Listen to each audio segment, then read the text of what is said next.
Breaking news మాజీ మంత్రి కేటీఆర్ కు మరో షాక్ తగిలింది. కేటీఆర్ పై బంజారా హిల్స్ పిఎస్ లో కేసు నమోదైంది. పోలీసుల అనుమతి లేకుండా ర్యాలీ నిర్వహించారని కేసు నమోదు చేశారు పోలీసులు. నిన్న ఏసీబీ విచారణ ముగిసిన తర్వాత ఏసీబీ ఆఫీస్ నుంచి బీఆర్ఎస్ ఆఫీస్ వరకు ర్యాలీ నిర్వహించి వాహనదారులకు ఇబ్బంది కలిగించారని పిఎస్ లో ఫిర్యాదు చేశారు ట్రాఫిక్ పోలీసులు. ట్రాఫిక్ పోలీసుల ఫిర్యాదుతో కేసు నమోదు చేశారు బంజారా హిల్స్ పోలీసులు. కేటీఆర్ తో పాటు మరో 6గురిపై కేసు నమోదు చేశారు.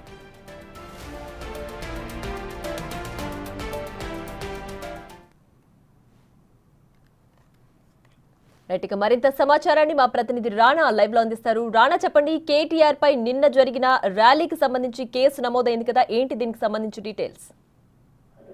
నిన్న విచారణ ముగిసిన తర్వాత ఆయన పర్మిషన్ లేకుండా ఏసీబీ ఆఫీస్ నుంచి బీఆర్ఎస్ ఆఫీస్ వరకు కూడా పెద్ద ఎత్తున కూడా ర్యాలీ చేశారు. ఆ ర్యాలీ కండక్ట్ చేసి కూడా బీఆర్ఎస్ సంబంధించినటువంటి కీలక నాయకులు ఎవరైతే ఉన్నారో బాలకృష్ణుడు, అలాగే మందరి గోవర్ధన్ రెడ్డి, గెల్లు శ్రీనివాస్, అలాగే జయసింహ, నిశాంక్, వీళ్ళ పేరు మీద కూడా ఇప్పుడు కేసు నమోదైనటువంటి నేపథ్యం ఏర్పడితే ముందుగానే వాళ్ళు ఎటువంటి పర్మిషన్ లేకుండా దాదాపు 30 మంది దాకా కూడా అక్కడ రెడీ చేశారు. రాగానే కేటీఆర్ ఆ ర్యాలీలో వారు పాల్గొన్నారు. అప్పటికే చాలా వరకు ట్రాఫిక్ ఉండిపోయింది.